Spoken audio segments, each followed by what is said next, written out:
Star Trek: The Next Generation was a show. Everybody I interacted with. A show that I started watching when I was a really little kid. Can you believe it's been 30 years since Star Trek: The Next Generation first Star Trek: The Next Generation was my life. I really grew up with this show. My relationship to how I should conduct myself. It was the escape from reality.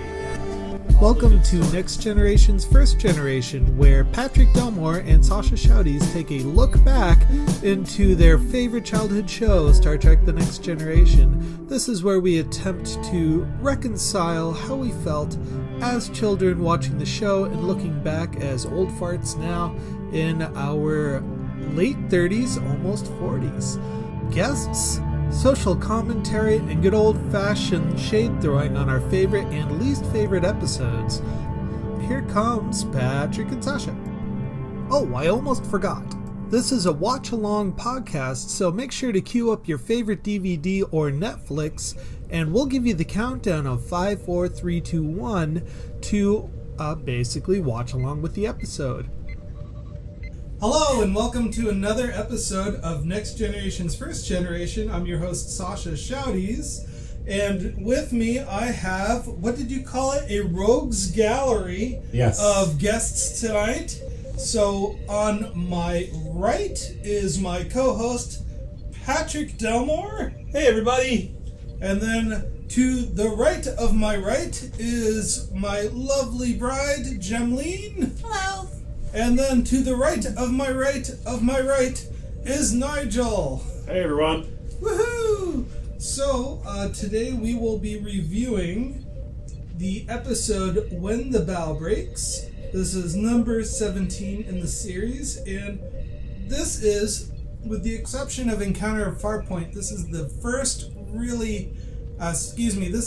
time we really see children and families as a plot component in an episode of Star Trek. So this is kind of interesting because a lot of people think that the Enterprise is this paramilitary organization that are they research or the military, but this really sets into canon that yes, we have families and a social structure within the ship that's just beyond the organization of Starfleet. So we're on the DVD this time.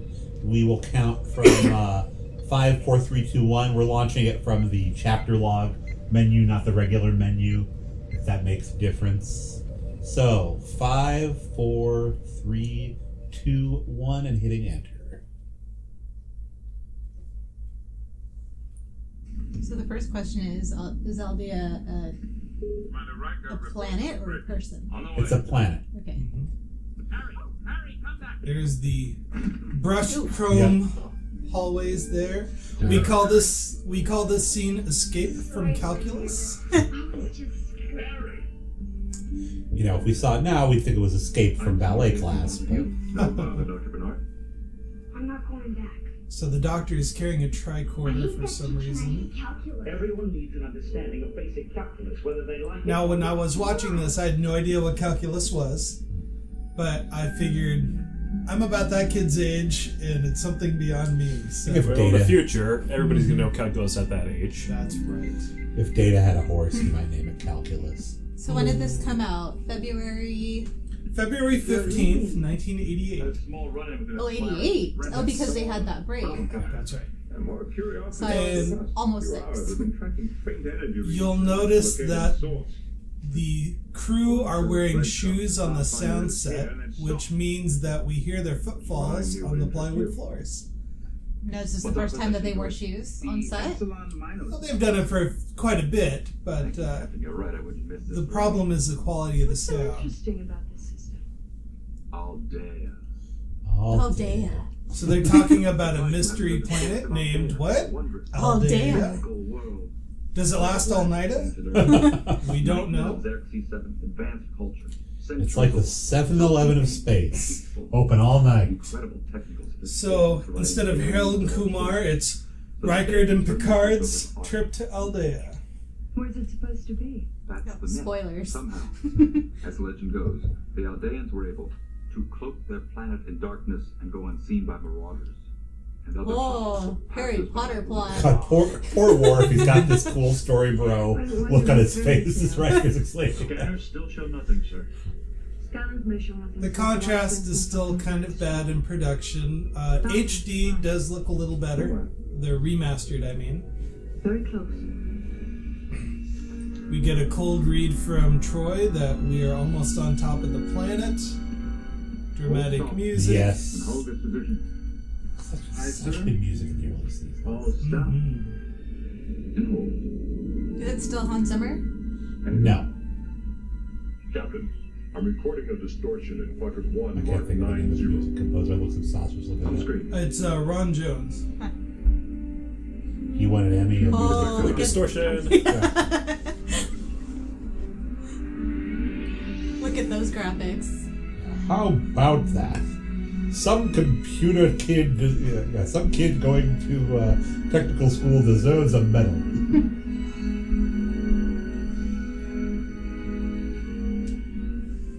It's Aldea, Captain. Aldea! I guess.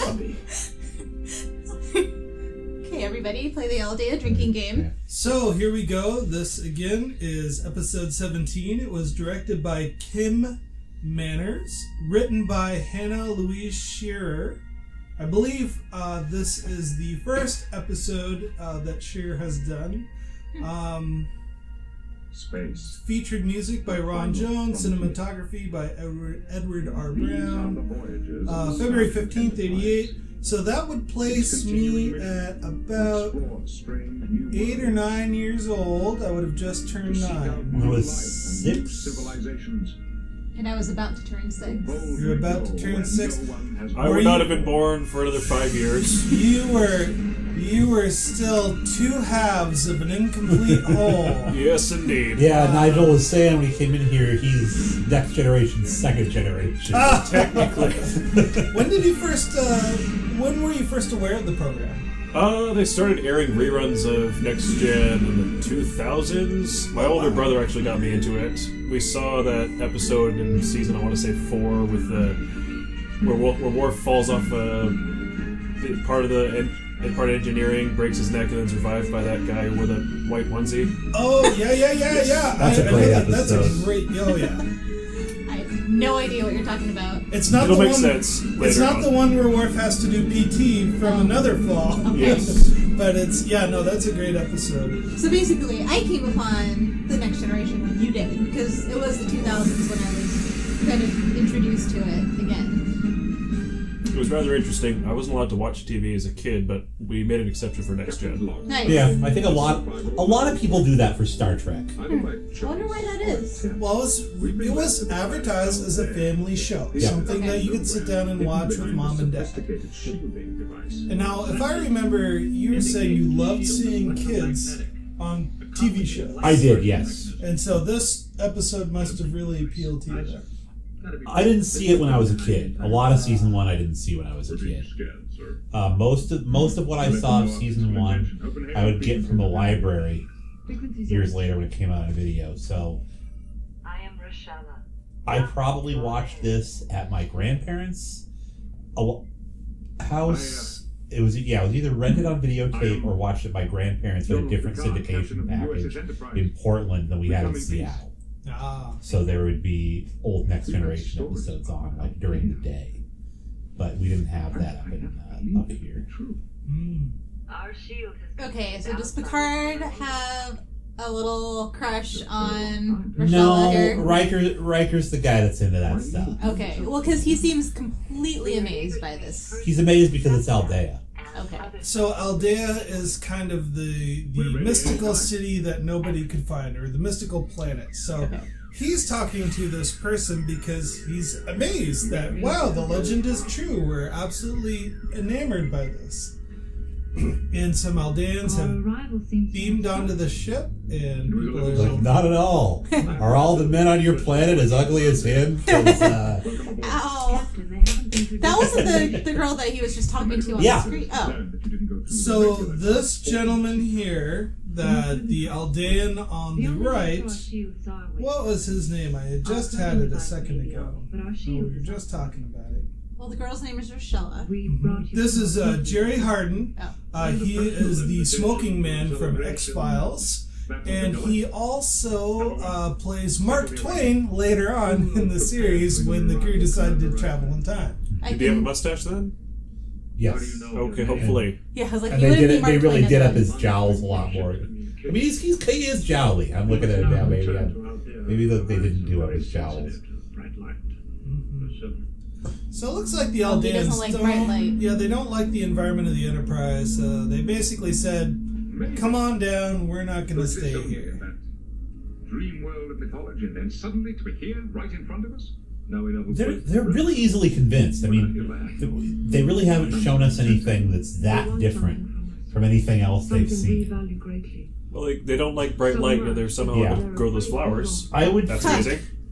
That is interesting. That places like the planet from Justice would be considered more, mythologically amazing than these, because it's like these are just folk. Now, one thing that I do like in just the writing is that the Aldeans have forcefully transported their way onto the ship, and then forcefully, after an invitation, just plucked these folks off the bridge. So they they didn't dispense with the formalities.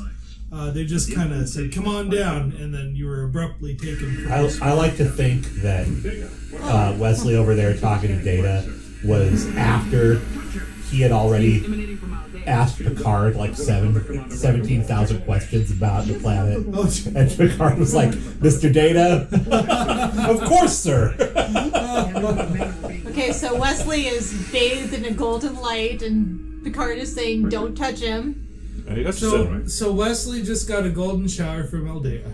It was scary at first. Yeah. Yeah, his reaction. It was scary at first, but then I got used to it. So we're getting a report that all the children were scanned in the same way. Oh. Yeah.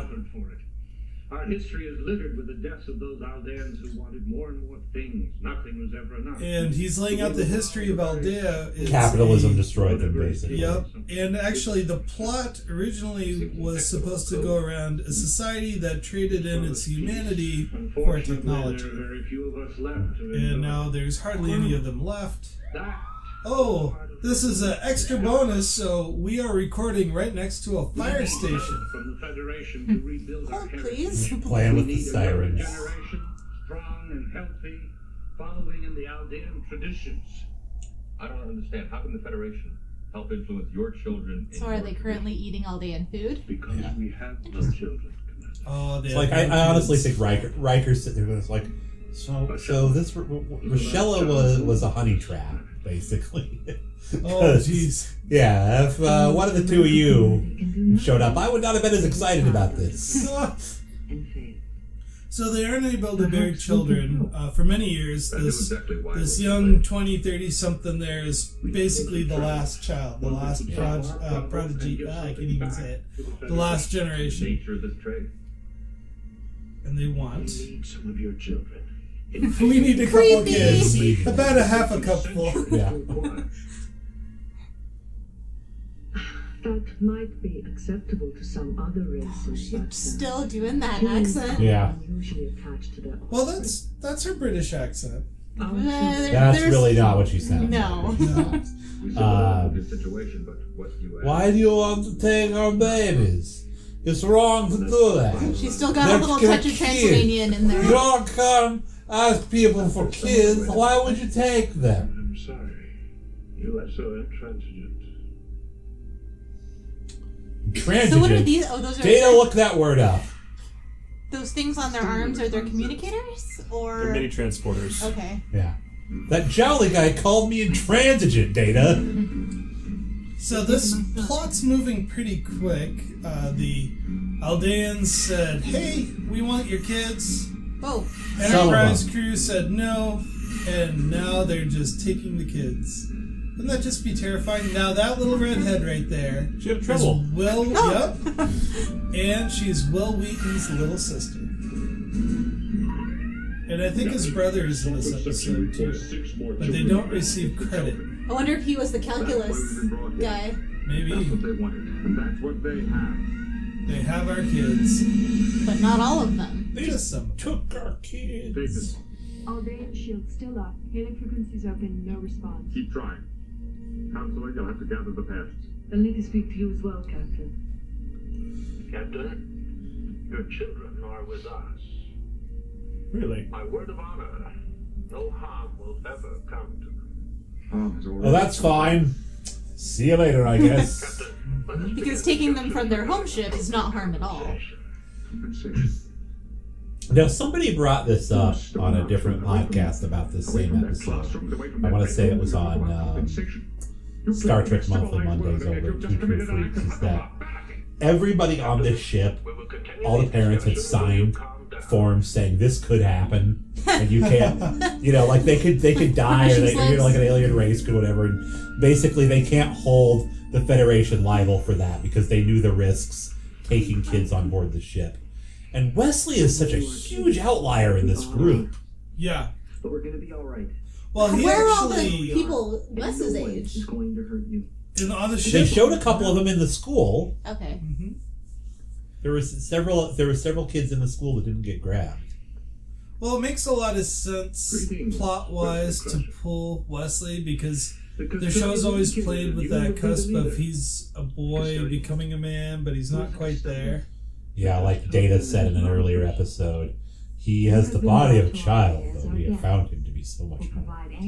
So we never realized that there were actually just families hanging out on the ship. I thought that everybody on there was necessary, just, officers or essential workers of the ship. There But are I didn't people know that are not Starfleet officers. So why are they on there? Just space because tourism? it's an exploratory ship. Okay. So say you're an archaeologist or whatever, it's like you get assigned to the Enterprise. It's great. Because you might happen upon a planet that has an archaeological site. You can beam down, take your samples, and do your analysis while the ship is doing another mission. So the idea is that the ship could actually perform multiple missions at the same time. But I wanted to ask the panel here, if you were on the Enterprise and you were a family person, would you feel comfortable taking your kids into space with you? Well, if it's in the mid-24th century, space travel is common enough, right? This would be like a road trip or taking your kids on a work trip sort of thing. So it'd be no maybe. big deal? Maybe? Okay. Yeah, we've seen... I mean, the ship flies itself. It's not like, now where everybody in a spacecraft has to be doing something. There's no R&R at all. I mean, if you're not asleep or getting ready to go to sleep, you're working at a station on a spaceship. Right. And what you're saying is because the ship is so advanced, you have the disposable man hours to raise a family and do recreation. Yeah. Okay. You can put them somewhere where they can't. They literally can't affect the operation of the ship at all. How about you, Jem? What's your opinion? I would say no. You would say no? Yeah, only because I know what happens and they get hit so much that I wouldn't want to subject my kid to getting being in a ship that gets damaged. Right. But I don't know if they know that coming on. Are all the crises that happen to the Enterprise, are they abnormalities, or is it just average Tuesday to get shot at and blown up? They react pretty level-headedly to everything that happens to them. But if it is like old hat and if it is just an average Tuesday, right, I would liken it to having somebody just growing up in a war-torn country, and I wouldn't want my kid to be subjected to that either. I mean, that is kind of what it's like. It'd be like if you... I don't know if they have children on any of the military posts at like Guantanamo or something. But it's like, if they get off the post and something happens, we're not going to negotiate with the people that kidnapped your child here in Cuba. Mm-hmm. I would see it as military families on post. Right.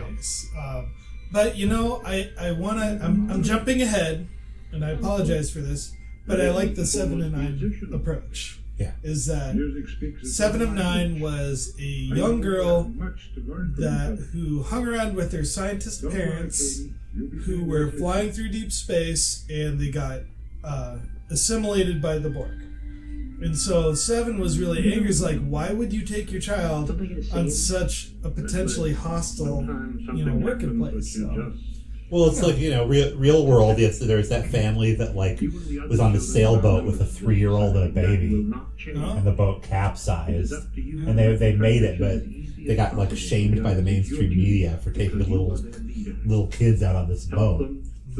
So there's something really interesting going on here, and I don't know if this is the first time that Wesley has done it, but he's basically playing a parental role because he seems to be the oldest out of all of them, and there was this little girl that just had to go off and do something, which I'm not sure, and he's getting angry that these kids don't have a choice of whether or not they can stay.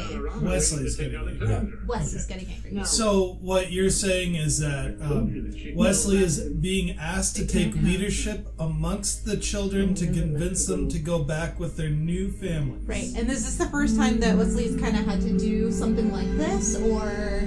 He's the adult. Yeah.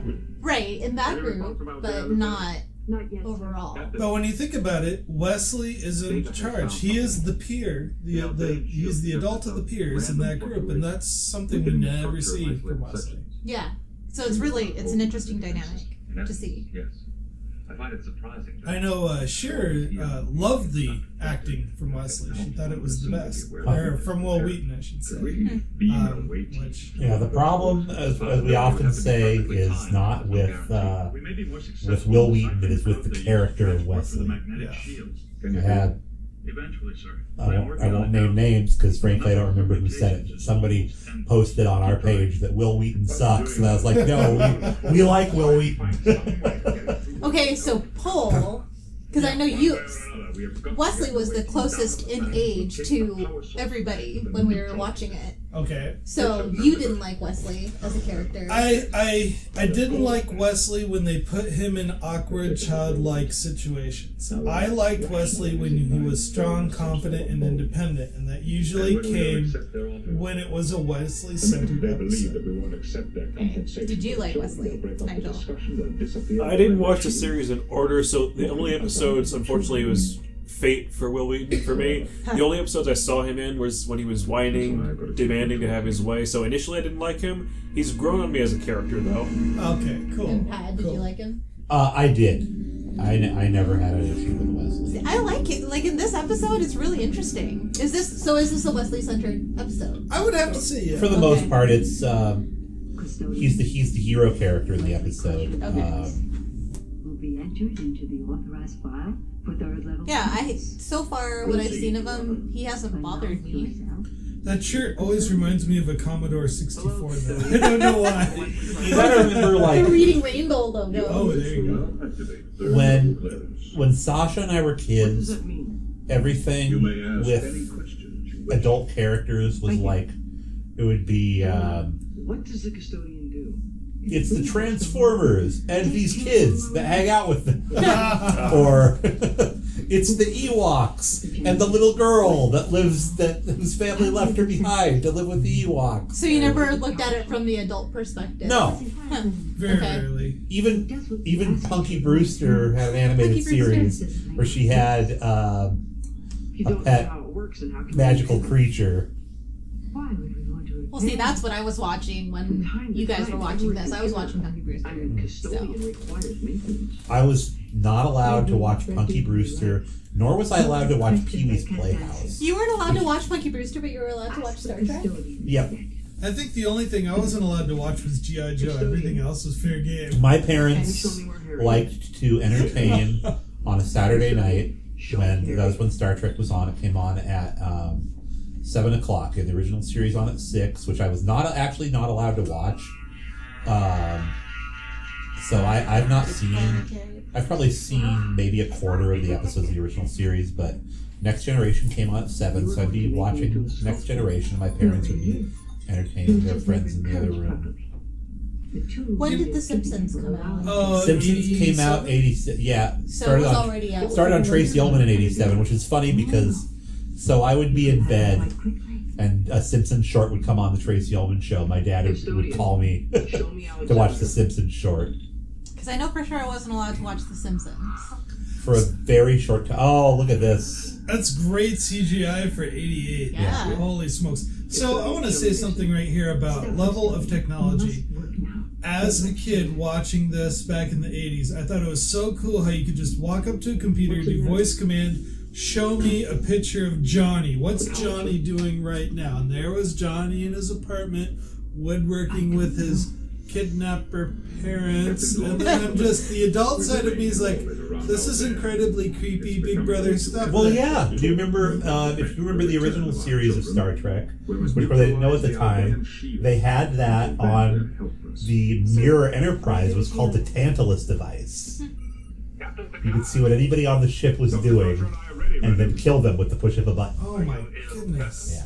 Well, that's still pretty advanced for right now, because you can't just, well, I guess there's You can say, show me this, Siri, show me this area of a place, but not where is so and so. Right. We actually do have that where I work. We use the Epic system. Okay. And the idea is that you log in to where you're going to be during the day. And so people can look your name up and say, oh, they said that they're going to be in this spot. Wow. And then they'll call a phone in that area, and you're expected to be able to answer it. Huh. I mean, it doesn't work if you don't stay in that spot. But So I have a question for the panel. So we all remember being kids. We all remember. So long ago. I don't remember. It's kind of hazy right now. Most of us will remember something from elementary school. Okay. And our disposition of being elementary school children. Most of us have been in a situation where we had stranger danger sometime in our lives. Yep. So, if you were in the place of these Enterprise children and you were literally beamed from your apartment or from your room or from school and given a new family, would you really cooperate and just be kind of like, oh, I don't know, but yeah, I'll go with you? I mean, like, what would the honest response be? well, that's the problem, is that they didn't ever tell you, so they caught you. Now what do? They never said that. They said how not. It was all based around how not to get caught. Don't interact with these people. Strangers are bad. They never, suggested the idea that they didn't want you to be alone, number one. But then you'd be say you're walking down the side of the street, got chloroformed and woke up, and you were in a room with two people that said, we're your new mommy and daddy. I would be terrified. I actually had a recurring nightmare where my mom would drive somewhere at night and I wouldn't want to go in. I'd be sitting in the car and somebody would just get in the driver's seat of the car and drive off with me in it. Wow. Yeah. That's terrifying. So you probably wouldn't comply as much as these children here in the show. Well, initially I'd be terrified, but if I truly thought it was inescapable, I think I would have just been really, really sad and gone along with it. So just for the plot development, Dr. Crusher has slipped Wesley a device of some kind of origin, probably to do a low-profile scan. But the question maintains, Jem, if you were in the place of these Enterprise children, how would you respond to this situation? I was a feisty little kid in elementary school, so I would go kicking, screaming, you're not my mom, you're not my dad. I would try to find an exit, and if they wouldn't let me find an exit, I would probably bite them and run away. Good. So you'd be the fighter. I would be the fighter, 100%. Yeah. I wish I would have been the fighter. I was real pushover as a kid. Most likely what I would do is I'd play along thinking, eventually mom and dad's going to beam me back up to the Enterprise and we'll go home again. Or I would be that kid that would try to be the leader and say, okay, guys, this is how we escape. Yeah. And, plan some elaborate plot to all escape at the same time. So you would have been Wesley. Yeah. I guess Whoa!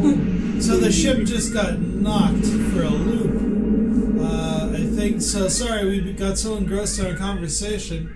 What had happened was, looks like Mr. Picard has worn out his welcome, and the Aldeans had knocked him a couple of days out of orbit. So it's Aldea, Aldea. Push them away. I Took see what their you're kids and Wesley and then pushed them away. Aldea, Aldea. They took their kids. And we found our intro. Yeah.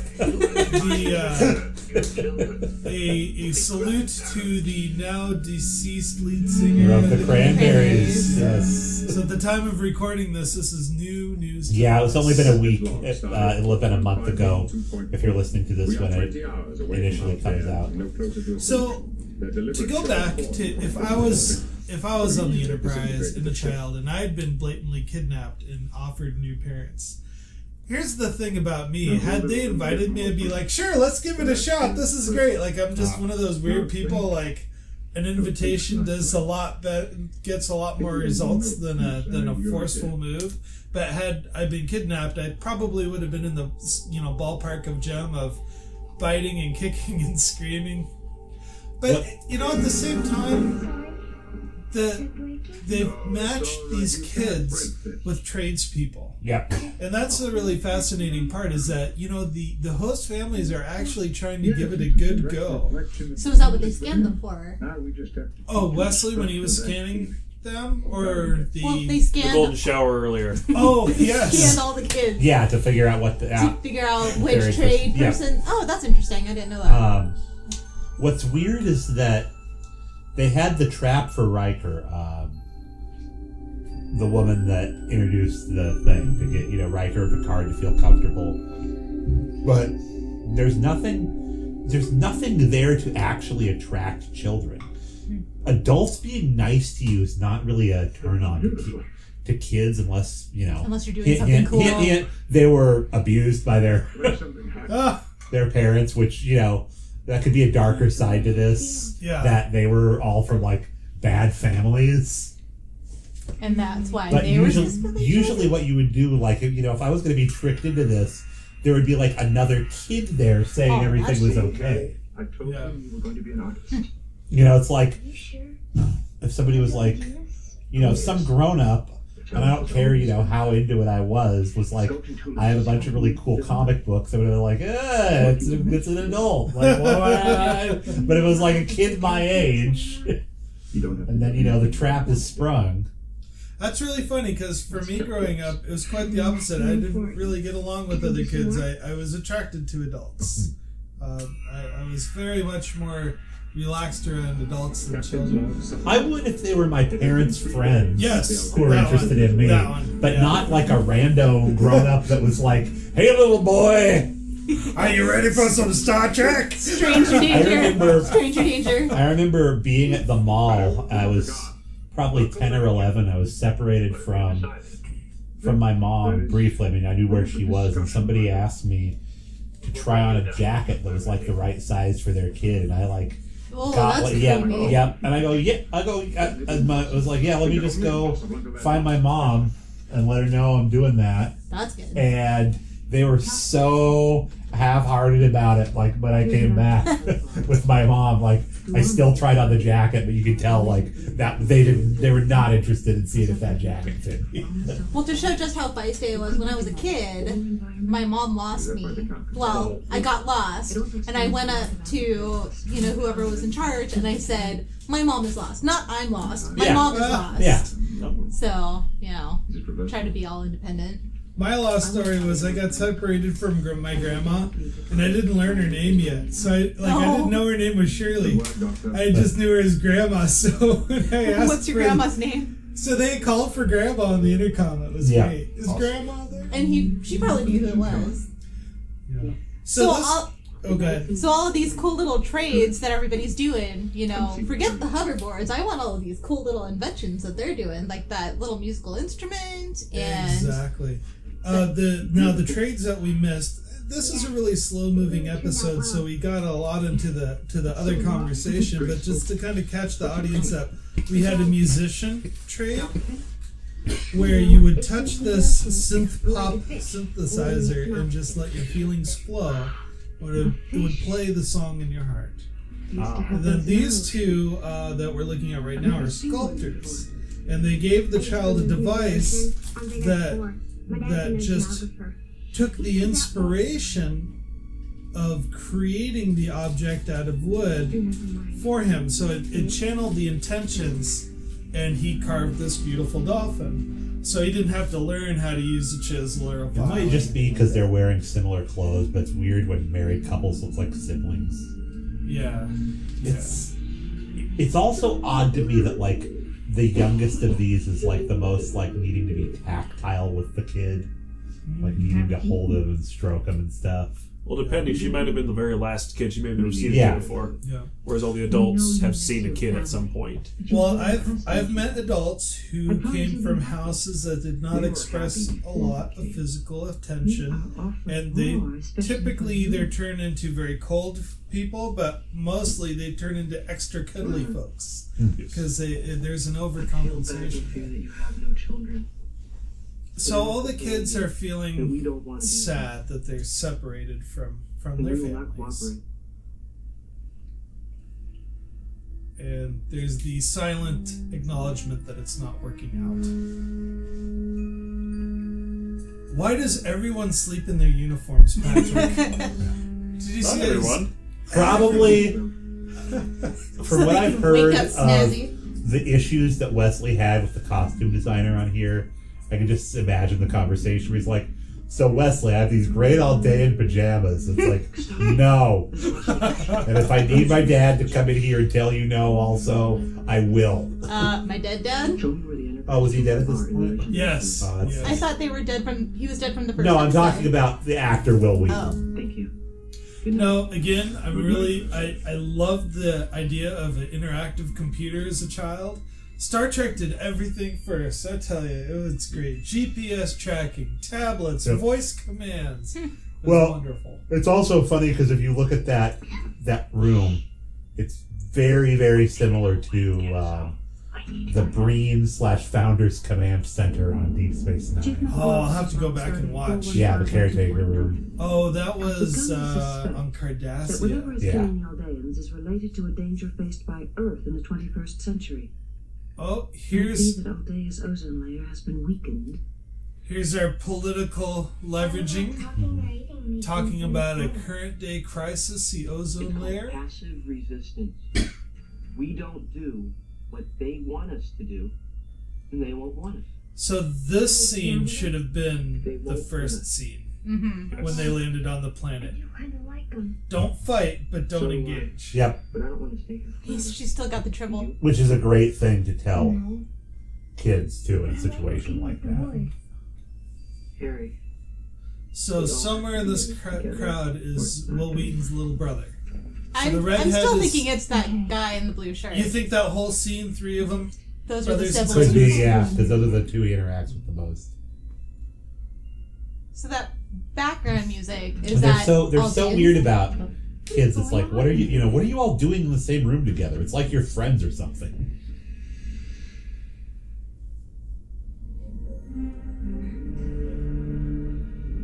Is that twinkly music in the background? Is that specifically for Aldea? That one? It sounds like somebody's playing Chinese. Oh, in the previous scene with the kids? Yeah. So it's musical theming to... So each show kind of has its own musical theme. Oh, okay. They do recycle a lot of music, but they try to have plot-specific music that... There you go. In fact, there's something in my show notes. So it's situational music, not place music. Yeah, actually what will happen is they'll have the orchestra watch the tape, the final edit, and then score to that. Official score is like a jam session. It's an official score, so someone would watch it, compose, and then they would bring the orchestra in and play to what was written. Gotcha. To the cut. Food from Aldea. She's terrible at this because it's like she could have totally put a wrench in that. It's like, she can eat if she wants to, Wesley. You don't have the right to tell her not to. She just walks away. Understand? Anybody wonder what's up with these Wheatons now? I mean, obviously we know what's going on with Will. So Ron Jones took a simple approach to the score using a lilting, L-I-L-T-I-N-G, lilting, L-I-L-T-I-N-G? Yeah. Lilting. Lilting theme with a piano or flute instead of singing. So the idea was the voice would be the instrument. Okay. Transporter room, now.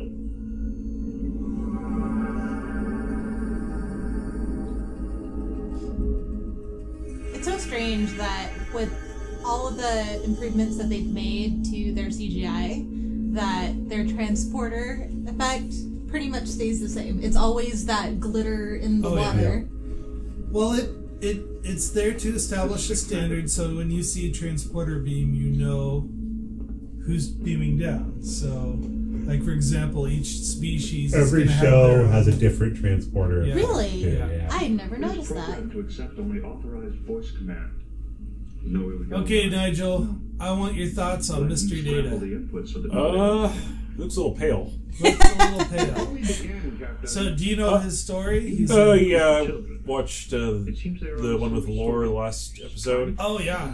I was in love with it as a kid. He just seemed the ultimate Superman. I mean, he has... We know he's bulletproof. We know he's super strong. He's super smart. Which seems like a contradiction, because I really did like Wesley because he was always right. But Data was cool and different and interesting. But again, also a contradiction because I didn't like Spock from the original series, so I'm all over the place. Huh, yeah. Well, Data was really emotionally non-threatening when you think about it. Like, he had all the powers, but he was still there to I hate to say it, to serve man. I mean, like, he was eager to seek the which is what we want to believe all robots will do, is be built, to be our servants, and that they won't ever acquire sentience. Okay. Aww. So I was watching this last night in preparation. I think what do I do with this child? This was a director's decision, not an actor's decision. To do what? To have him pick her up. Because he does not like children. Right. No. And later on you see her, at the end of the episode, you see her give him an awkward hug. Where she sticks her little thing on his back, and that was more. I think, actor's decision is Picard reacting to that.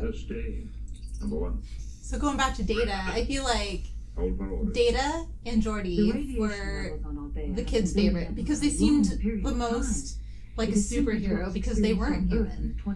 Well, Geordi's human. Well, Geordi is from Reading Rainbow, so he was the entry point for kids. And he had a cool visor. Yeah. I know, right? They both look like the superheroes. This show is gadgets for days. In fact, in Code of Honor, I think that was the third or fourth episode that we did. I just jazzed on Geordi and Data working together as a team. They were such a well-synchronized pair. I mean, kudos to LeVar Burton, because, when you saw him on Reading Rainbow, you were like, this is a totally approachable guy that if I ran into on the street, I could be like, hi, LeVar, and he'd smile and shake my hand. And he brought that to Geordi, too. Yep, absolutely. So it pairs well with the cold, emotionalist Data. Yeah. This really warm, fuzzy kind of guy who... He almost always seems to be joking with Data, even though he knows Data can't joke. Yeah. I always found that kind of fascinating. But he did it politely. Yes. So, like, if you notice, the other crew was a little, not jaded, but they would poke at Data and making fun that he couldn't get the joke, whereas Geordi seemed to invite him into the joke. Yep. Geordi would treat Riker just the same if Riker came down and wanted to know more about engineering, as he does Data when Data wants to know what it is to be human. Okay. So Geordi's the same person with everybody that he is with his good friends. Yes. Yeah. Beam the children up. So the episode's wrapping up. Like I said, this is a really slow-moving episode, but just to kind of catch the listener up, what had happened was the children did passive resistance. That lasted long enough for the Enterprise crew to beam down a team to disable some technology, and Picard beamed down, and the Aldeans tried to negotiate, hey, you have to convince your kids, and Picard said, no, I'm taking them with me, thank you very much, and now they're all lining up to beam away. Beam them up. There they go. Off to the next episode. So many recycled props on this set. He's all like, and then I found out those kids weren't ever on the show again, except Wesley. I don't know why they couldn't leave them here. Way to break the fourth wall. So this model right here cost $3,000 to make. Good Lord. Wow. I can see it. And it was a 3-foot tall filming model. Wow. And they used parts from model, like a, you know when you buy a plastic model set and it comes in frames? So they said that there's an Apache helicopter in here somewhere, like parts to it. What are we going to do with it? Learn all over again. Okay, so do they ever use it again? Oh yeah, Okay. They built it into they incorporated it into the Borg cube. Okay. So I was gonna say that'd be such a shame to spend $3,000 on something you're only gonna use once. Right. Yes, please. Well, this is better than a couple episodes ago with the $10,000 wheelchair. What? Yeah, that was a little strange. There, a few episodes ago, they had arms running. Because there's the chime again. Yeah. So I wonder if it's just whenever the kids are there. Yeah, it's a motif for the episode. So when you listen to Debussy, for example, or Debussy, you'll have different instruments taking different personalities. I can kind of see it happening here. They can never use the shield or be cloaked again. So they can't use their technology if they want to save the planet. That's Yes, Captain. I never They saw can or they cannot. they cannot use their technology if they want to save the The planet. legend will die. So that is definitely And we a know commentary on modern day affairs.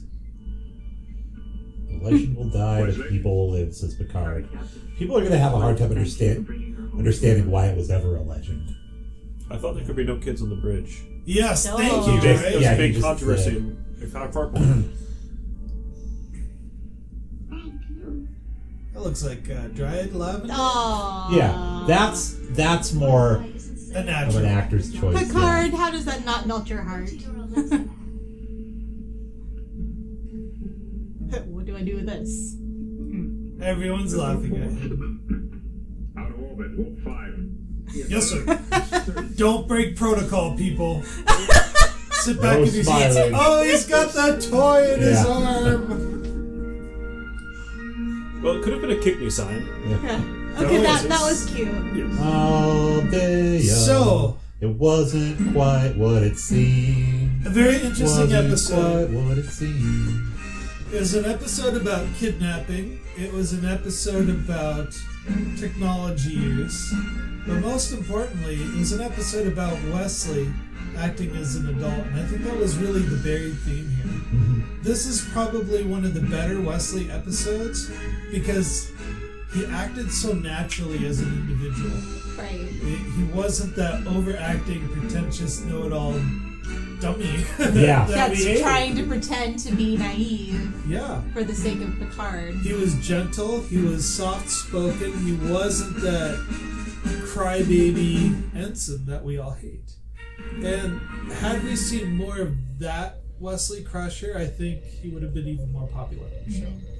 So, out of that, watching this episode, how many Aldean ghost children do you give this episode out of 0 to 10? 0 being none at all, and 10, all of them. On a scale of 1 to 10, I gotta go with 3. It doesn't. It doesn't tickle. That episode does not really tickle any of my interests. I give it a solid 6. A It was 6? Okay. I mean, again, I didn't. Growing up, I didn't have a great relationship with Wesley. I'm only getting partial to him now. It was a really good episode with Wesley, though. It really highlighted him as an adult. When he's an adult, when he is like, he's supposed to be the kid that has the brain of an adult and has the maturity of an adult, and that's the running theme of him in this series. But when we drop that pretension and just have him being an adult, being a leader, and showcasing his talents without highlighting that he's showcasing his talents, I don't know, I like it. Cool, good to know. Jim? I would actually give it like a 7.5 because it kept my interest more than any other episode that I remember watching so far. Yeah. Because I did like the way that Wesley behaved, and I liked all of the things that they introduced, and all of it. It had a plot. It had a plot, and it developed a lot of the main characters' personalities. So you got to know a lot of the characters better, and that's what I look for in a show. So I liked it.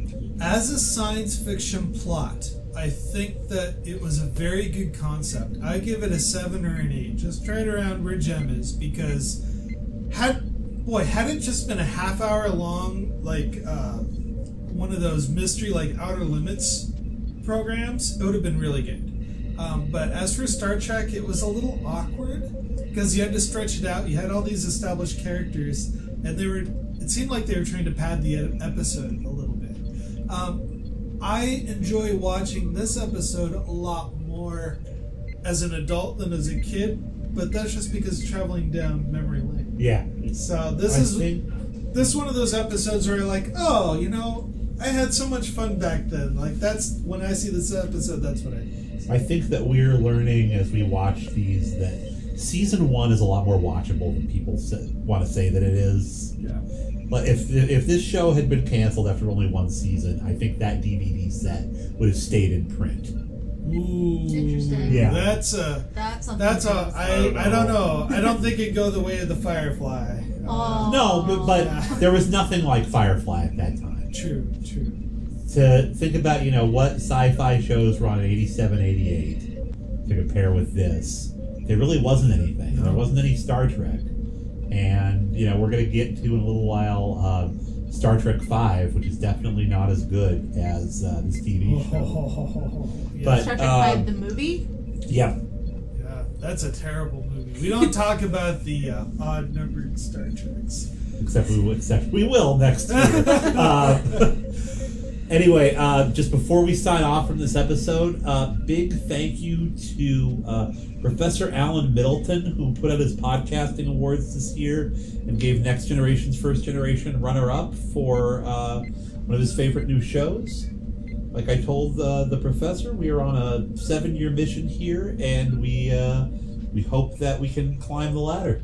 Woohoo! Yay. All right, thank you so much, and make sure to catch us on iTunes, YouTube, Facebook, Libsyn, and Google Play. And if you're interested in Skyping into the show, please let us know, and we'll set something up.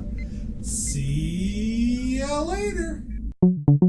Why am I introducing this? So you're the guest. So Sascha, what's a Star Trek Hi, Next Generation? I'm the guest. So Sascha, what is Star Trek? We're only in the first season right now, so there's a lot that's coming down the line.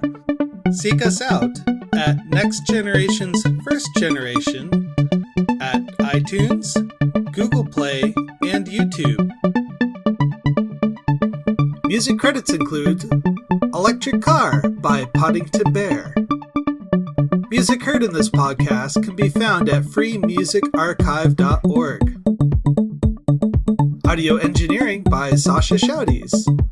Chief Meme Maker and episode cover credit goes to Matthew Kirshner. Logo and graphic art design credit goes to David Clawwitter. And special thanks to Patrick Delmore for working with other podcasts to make sure the good word gets out. Do you have a podcast that you think people should be listening to? Send us your promos and we'll play them on the show. If you'd like to email the show, you can email us at nextgenfirstgenpod@gmail.com. I've been Patrick Delmore. And this is Sascha Shouties. Thank you very much for listening and have a wonderful day. Good night.